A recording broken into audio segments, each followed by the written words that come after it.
Okay, so this presentation is about a new project. The name of the project is Stage 1 Xen, and the goal will be apparent soon. To understand what Stage 1 Xen is for, I'll start by talking about Rocket. Rocket is a container engine, just like Docker. It's a Docker alternative, in fact. It was started by the CoreOS guys about a couple of years ago as a security-focused Docker alternative. For example, one thing that the CoreOS people didn't like about Docker is that Docker runs, in order to run, needs a daemon, long-lived daemons, always running, which runs as root. And it's considered not a good practice from a security point of view. So the first thing that they changed in Rocket is that Rocket doesn't have any daemons. It's just one command. You run the command, you execute it, and then when it terminates, it terminates. The command line utility is called rkt, but the project name is Rocket. You use it pretty much like Docker, so you can fetch images from the Docker registry, you can run them, you can list the running containers, you can mount volumes into a containers, and so on. Yeah, very, very similar set of operations. Is a clean implementation of the Open Container Initiative standards, so like the image format specification and the runtime specification. As I said, it supports pulling containers from the Docker registry, just like Docker. However, Rocket tries to do more signature and integrity check verifications to the images compared to Docker. Again, from a security perspective, it pays more attention to details. And this is all good. I mean, it's featureful, it's Docker, but a bit more secure, so it's all nice. But to be honest with you, this is not the reason why I picked Rocket. Rocket is actually very, very well engineered, very well architected, and that is actually the reason why I chose Rocket. So the rocket is based on the idea of stages, just like a real rocket. So there are 3 stages, stage 0, stage 1, and stage 2. Stage 0 is the one that takes care of pulling images, unpacking images, placing them on your file system at the right place on your host.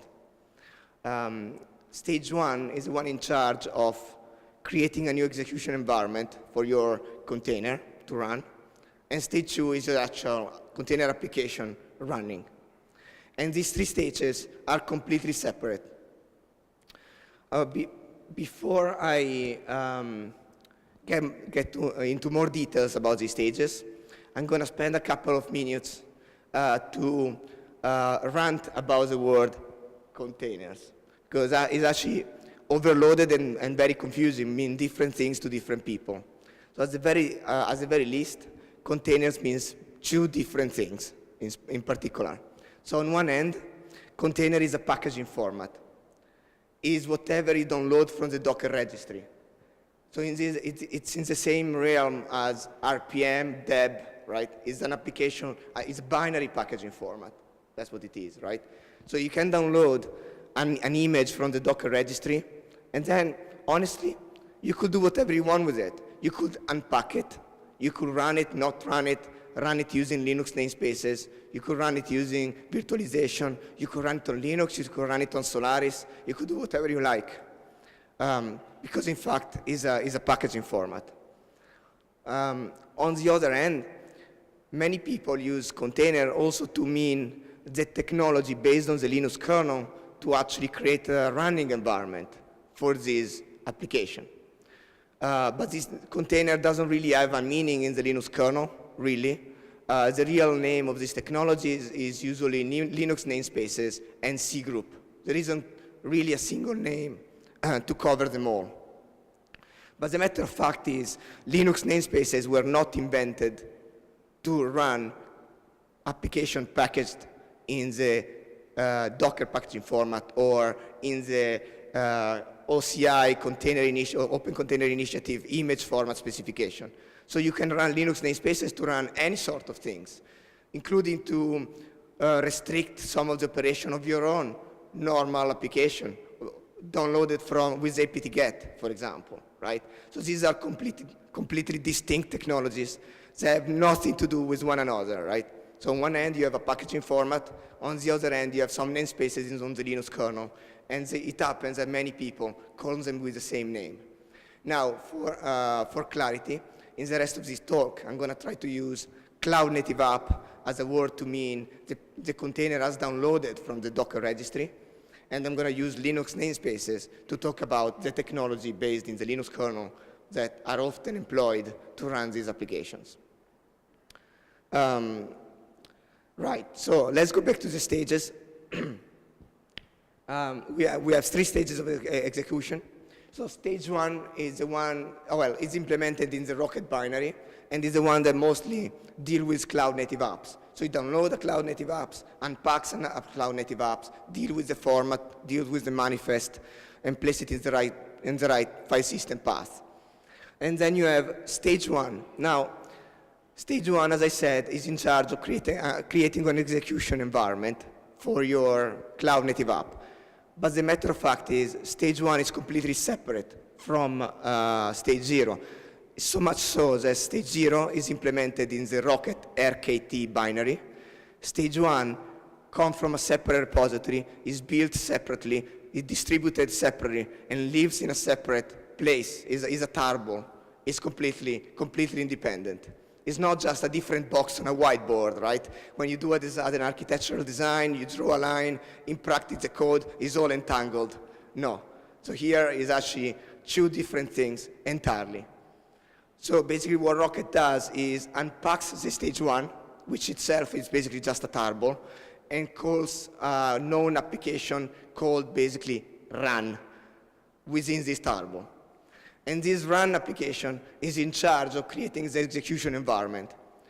And it can do in any way it likes. So it could use Linux namespaces, it could use only some Linux namespaces, it could use all Linux namespaces, it could use Xen, it could use KVM, it could use Solaris, it could take the image and upload it to AWS. It's completely free or implement in any way it likes. It could be even just, execute the binary and whatever without any isolation whatsoever. And then stage 2, you finally get to the application running in this environment. Now, in this picture, there is another interesting detail you might have noticed. You might have noticed there are 2 stages run by one stage 1. Why is that? Well, I don't know many of you are familiar with Kubernetes. Kubernetes is actually what most people use to run containers. It's a container orchestration engine. So it deploys different applications on different hosts, even with very, very large deployment, with hundreds of thousands of cloud-native apps. So Kubernetes doesn't actually schedule containers. Kubernetes doesn't actually schedule cloud-native apps. What Kubernetes schedules is a pod. So the minimal scheduling unit of Kubernetes is called pod. And a pod is just a small collection of cloud-native apps, usually 2. Typically, you have a server like NGINX and a log parser. So the application that parses the NGINX logs and maybe flags if something wrong is happening. This is a classic pod. Now, these two cloud-native apps, so the server and the log parser, obviously they need to share some of these namespaces. Like, for example, the log parser need to access the files, the logs of the NGINX. So they usually share namespaces. And this is why the minimal running unit of Rocket is actually a pod. Rocket asks stage 1 to create an execution environment for a pod, and then stage 1 create one execution environment and run the 2 apps, the 2 cloud-native apps for the pod inside this environment. But for all intents and purposes, for the rest of this talk, let's just assume that one pod equals one container or one cloud-native app, basically. So obviously the default with Rocket is the same as the default with Docker, and is using Linux namespaces, the default stage 1, okay? So before I get into why you will want a different stage 1, I'm gonna mention a few words on why Linux namespaces, are not ideal, are not perfect. The problem with Linux namespaces is that you have a shared kernel image and all your cloud-native apps running on this single kernel image. And the interface between cloud-native apps and your kernel is quite large. The syscall interface, right? Being so large is actually difficult to secure. There's a few privilege escalation vulnerability newly discovered every Linux release. So eventually, if you install a malicious app or an app that has been compromised for any reason, not on purpose, right? This malicious app, over time, will be able to exploit one of these privilege escalation vulnerabilities, break into the kernel, and from there, basically take over the host, including the data of the other apps, right? It's a security problem. So this is a very, very well-known problem in the industry, right? So if you went to any of the container conferences, there are always a lot of presentations, discussions on this topic. There have been many white papers being written on this topic, right? So it's a known issue, and everybody's trying to address it, right? I picked one white paper, which I think is interesting, but there are many. It's quite well written by the NCC group. It's called Understanding and Hardening Linux Containers. It's quite long, hundreds of pages, so I'm not going to try to summarize it here. I'm just going to give you some small points, some bites from it. Note that even these guys that I'm telling you, they are very knowledgeable. I mean, the white paper is very well written. How did they title it? Understanding and Hardening Linux Containers. So what is it are you hardening? Are you hardening the packaging format? Or are you hardening the running environment? Well, they're not hardening the packaging format. So if there is a bug in the packaging format, you're stuck in with it. So they're trying to harden Linux namespaces. Right, so what are these suggestions? The suggestions are to use SE Linux, to drop privileges, to drop capabilities, to use C groups, to apply GR security patches, to build your own custom kernel, to use seccomp, to do logging, and to use virtualization if possible. So, without going through the whole list, what is the takeaway from these lessons, right? The takeaway is that securing Linux namespaces is actually possible, but it's very, very difficult. And it involves the use of technologies such as SE Linux and seccomp that not only are actually very difficult to use, as a matter of fact, if you search how to disable on Google, the first suggestion for completion is actually how to disable SE Linux, right? Not only these technologies are difficult, but also to configure them correctly, you also often need, especially in the case of seccomp, detailed information of the application running inside. So you might have to build different seccomp profile for each of your application and for each version of your own application. So can you imagine doing this at scale with hundreds of thousands of cloud-native apps running simultaneously on your data center? So it's actually a daunting task to do at scale. Right, and at the end of the day, virtualization is still recommended. So at this point you might ask, all right, so containers are pretty cloud-native apps are pretty popular, so what people actually do, right? There must be a way to run them. Well, what they do is they use virtualization in a way to create the isolated environment, and then they run multiple cloud-native apps on top of the VMs. This is the most classic configuration. So basically, because Linux namespaces themselves don't support multi-tenancy, are too unsecure, what you do is you allocate different virtual machines to different users, so that each user is free to install any cloud-native apps he wants on top of these virtual machines. This way, if a user deploys a malicious apps, one or more malicious apps. The only ones that are at risk are his own other apps inside the same VM. Is not compromising cloud-native apps of other users, for example. Obviously, this kind of works, but has also very strong limitations. So one limitation is, first of all, now you have to keep track of two levels of resource allocation. So you have to keep track of allocating VMs to different groups or different users, and then allocating cloud-native apps on top of these VMs to these users.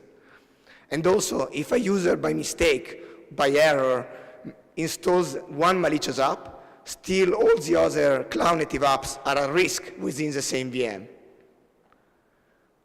So can we do better than that? So I think we can do better than that, right? And this is where we go back to the beginning, Stage 1 Xen. Stage 1 Xen, which is a project under the CoreOS umbrella, so it's available on GitHub under the rkt project. It's called, well, unimaginately, it's called Stage 1 Xen. What it gives you is a running environment based on Xen virtual machines. So Rocket works exactly the same way as before. There is no changes to the command line. The user doesn't even know that there is Xen underneath. The user is completely unaware. But what matters is when it's running a containers, instead of using Linux namespaces, Xen VMs are started. So now you have a much more secure environment, secure by default, without having to mess with SC Linux or seccomp. So the process of using Rocket and Kubernetes doesn't change at all. So you have a seamless user experience. However, now, again, as I said, it's secure by default. It works seamlessly on the cloud or on bare metal, and you can mix and match cloud-native apps with legacy applications. So now you can have Windows running, Windows XP on a VM running alongside your cloud-native apps, and you still have only one level of resource allocation to take care of, only VMs. You don't have to, to take care of these two levels of resource allocations, VMs and cloud-native apps, and keep track of the dependencies between cloud-native apps and VMs. Okay. Right, Stage 1 Xen, as I said, is based on Xen. So why Xen? Mostly for a couple of reasons. The first reason is the security process. So the security process of Xen has been called the best in the industry. It's very transparent. It's very easy to keep track of the XSAs that are outstanding, to apply XSAs, to figure out if an XSA affects your configuration. It's not the same with other open source projects. You probably try to keep track of CVs. It's a mess, right? So you don't know exactly which CV applies to which configuration. Usually Red Hat issues its own CVs for RHEL. Ubuntu issues the CVs for for Ubuntu products. And what if you're using, let's say, Rocket from source? You basically are on your own. So with Xen, actually, you don't have that. Stable trees are maintained for security for up to 3 years. And in general, we have far fewer privilege escalation vulnerabilities than Linux namespaces. The other reason is cloud support. Now, as x86 maintainers, you're going to hate this, so beware. So most other hypervisors, including KVM, require VMX to run. And to be honest, this is 2017. As far as I know, you cannot actually buy a machine without VMX, right? It's impossible, even if you want to. However, there is one class of hardware which today comes without VMX, which is cloud instances. When you get an instance on AWS or on Google Cloud Engine, it's still without VMX. Yes, technically, we all know that Xen or KVM can be configured to export nested VMX, but nobody does. So as a matter of fact, today, one of probably maybe the largest possible pool of machine that people use actually does not support VMX. And this is where Xen has actually a very strong advantage, because Xen can run in this environment, while other hypervisors cannot. So Xen can run on top of Amazon AWS, can run on top of Google Cloud Engine with PV guests, and at the same time can also run on bare metal and take advantage of VMX when available with PVH. And PVH is a great match for this project. Right. So what is the base architecture of Stage 1 Xen? Stage 1 Xen is, first of all, let me tell you, it's quite early days. But basically, it's written in Bash and Golang. It calls into the Excel binary to create VMs, stop VMs, connect to the console. It's using 9PFS, the new Xen 9PFS protocol to share the cloud native app file system with the VM. It distributes in ACI format. This is exactly the same format as cloud native apps. So it's basically a tarball with the binaries, all the dependencies, and the JSON file as a manifest. And it supports multiple networking modes. Just a second.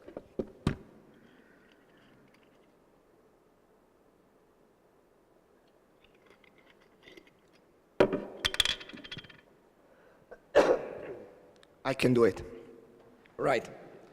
It supports multiple networking modes. So Rocket comes with a multiple networking settings, like bridging, NATing, and host mode. Like you can, for example, have your cloud native apps bind ports on the host network interfaces.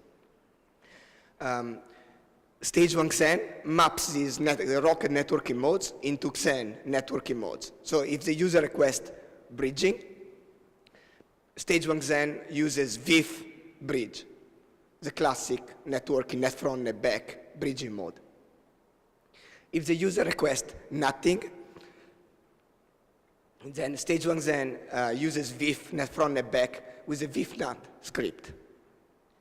If the user requests host mode, then Stage 1 Xen uses PV calls. Let me spend a couple of words on PV calls.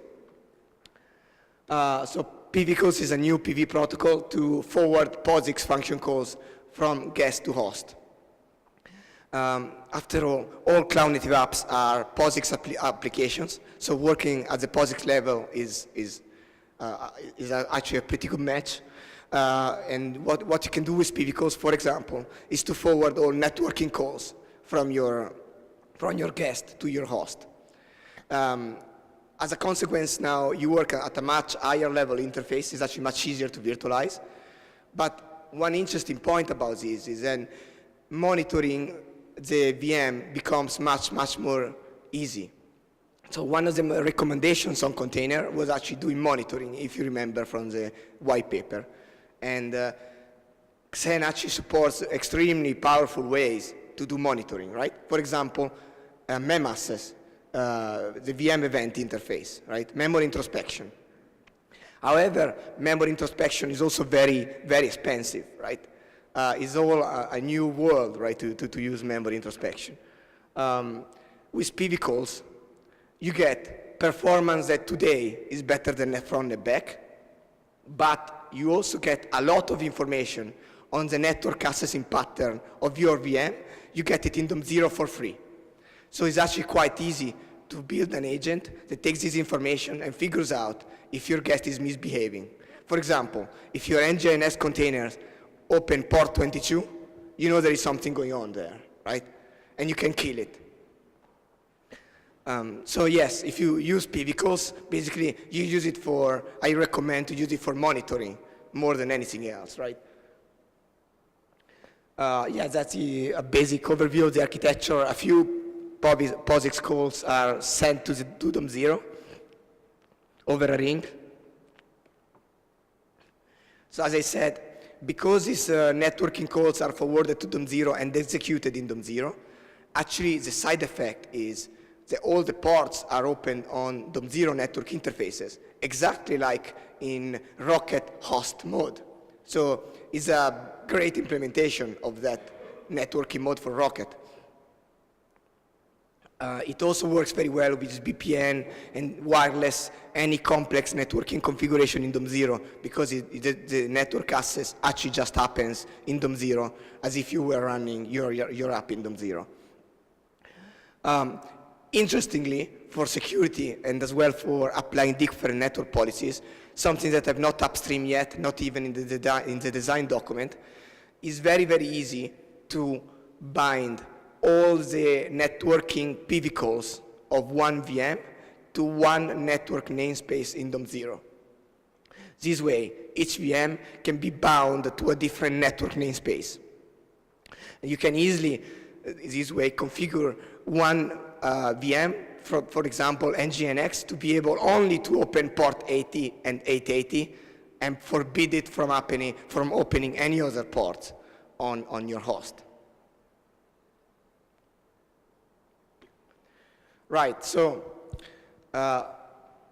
wrapping up, what is stage 1 Xen? Is stage 1 for Rocket. It works seamlessly, but it gives you a much more secure execution environment which supports multi-tenancy. Rocket works exactly the same, so your users will not be disappointed because there is no change from their point of view. It runs on bare metal and on the cloud, thanks to Xen PV-Guest and PVH Guest. It supports multiple networking models, so depending on your networking configuration, your settings, you can use bridging, net front, net back, you can use VFNAT, you can use PV calls, the ones that fit best your use case. And particularly PV calls today performs very well in comparison. Right, so the GitHub page is over there. It just started a month ago, so at the moment I am the only one contributing to it, but please join the effort. I'm using, I will reuse Xen devel mailing list for that. There are also, because the Rocket people are all very much excited about using the GitHub process for this stuff. I'm going to also take pull request, GitHub style. Yeah, I know. Life sucks sometimes. But okay, what can you do? Right, demo time.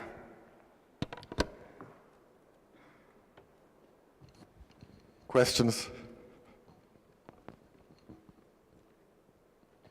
So what is the boot time and memory overhead of each of your containers? And are you recommending use of something like Intel Clear containers for faster and boot and low memory overhead? So the overhead in terms of booting is about a second, one second time. The overhead in memory is about 2 megabytes, 4 megabytes, something like that. Now, I have done no work whatsoever to improve these two numbers. There is a lot of things that can be done. Yeah. And Clear Container certainly did some of this work, a lot of this work, and can be reused, I think, especially in the guest configuration. However, the problem with Clear Container is that it defaults to KVM, which again, it doesn't work on the cloud, and for us it's a showstopper, because by far most of the users use containers, cloud native apps in cloud environments. So we can't really support them with Clear Containers. And the other problem with Clear Containers is it doesn't use the default KVM setup. It uses KVM tools or other tools, right, which are not supported from the security point of view. There is no CVEs, nothing, as far as I know. So it's really not, I think, viable for our use case at least. Okay. Another question. So yeah.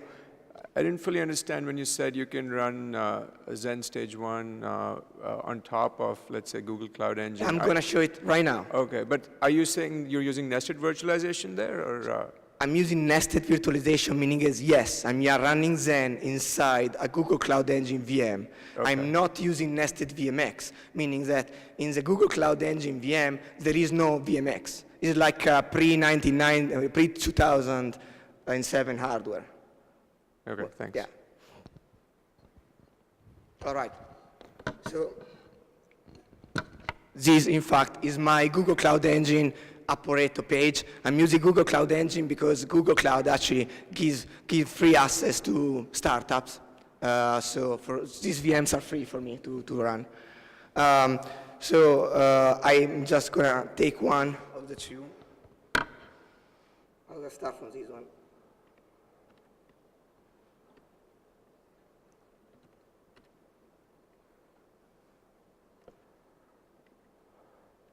Right, okay.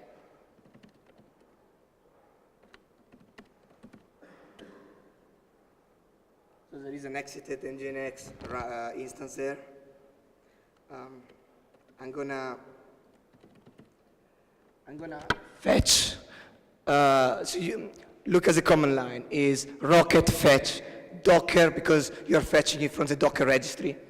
Nginx insecure option equal image because Rocket by default does security checks and the Docker registry does not support them. So obviously from this you understand the CoreOS people are really keen on their signature verifications and they force you to write down no signature verification so that you remember when you interface with the Docker registry that the Docker registry actually kind of sucks.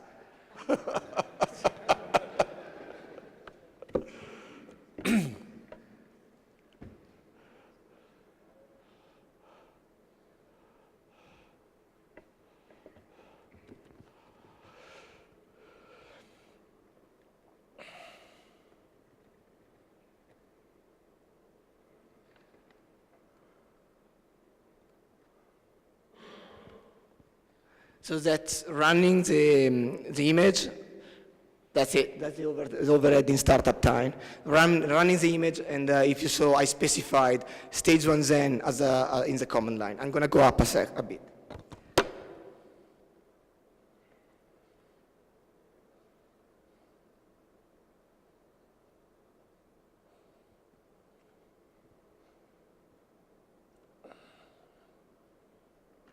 So I run the image I just downloaded from the Docker registry, interactive, to see something on the screen. Stage 1 Xen path, I specified the stage 1 Xen I want to use. Insecure option equal image because, again, they want you to remind you that the Docker registry is bad.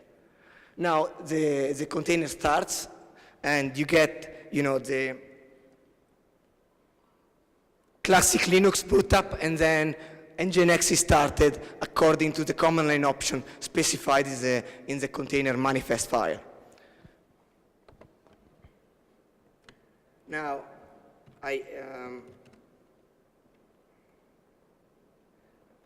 SSHing into the box.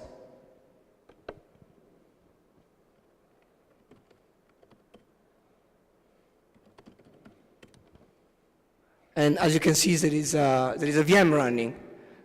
With the ID is the same ID of the container.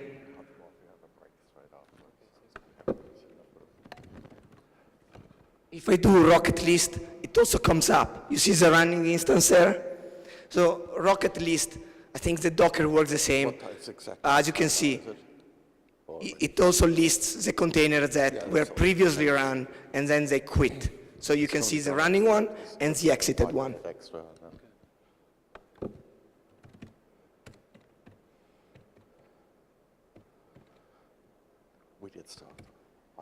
And now, if I wget, now, and that's the Nginx intro page. What's interesting about this is I did it from localhost. Why? Because I'm using PV calls. So Nginx actually opens the port on the host. So now, outside the VM, I can wget from localhost, and I get the Nginx intro page.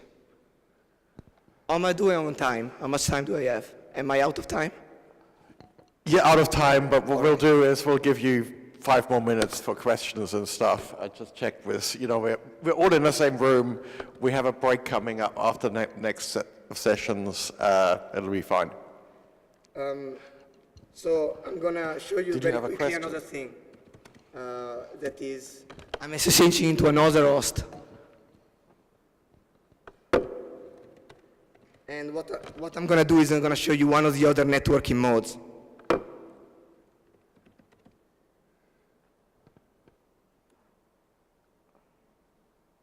So this is the default in Rocket is a vif-nat script using net front, net back. I run a busybox container. So you can see here it has an IP address. If I did that with PV calls, you will see no interfaces.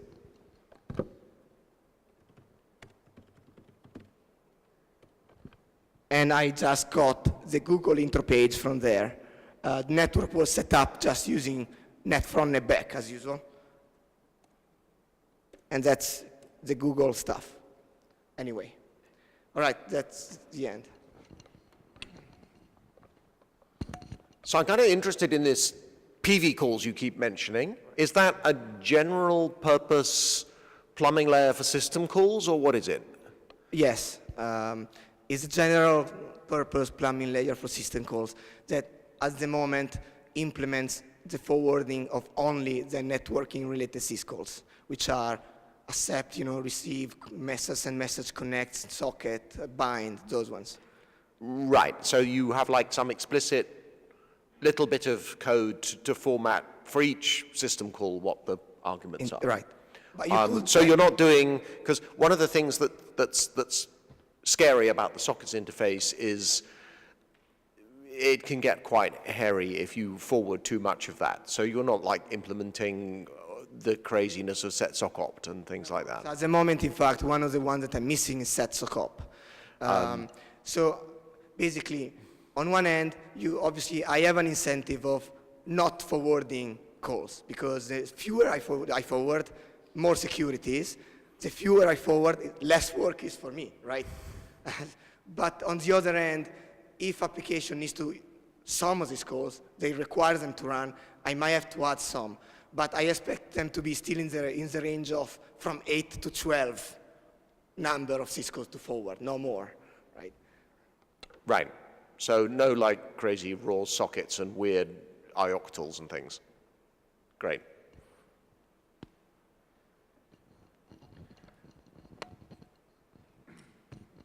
I'm just a bit curious, what about calls like send file? How does that work?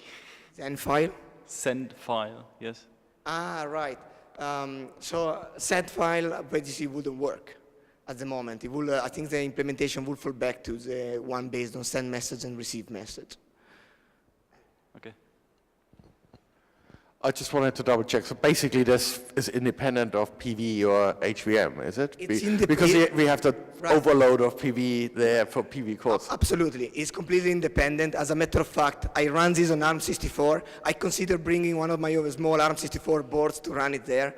But I thought that showing it on Google Cloud was, better. Yes, it defaults to PV if you don't have any VMX, because of course it's the only guest you can run there. But otherwise, if PVH is available, obviously we will use PVH. Any more questions?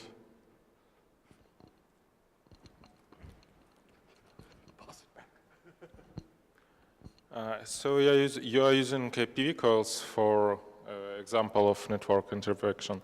What about security? So if you expose some vulnerabilities in PV calls, it's possible to expose other virtual machines running on Rocket, right?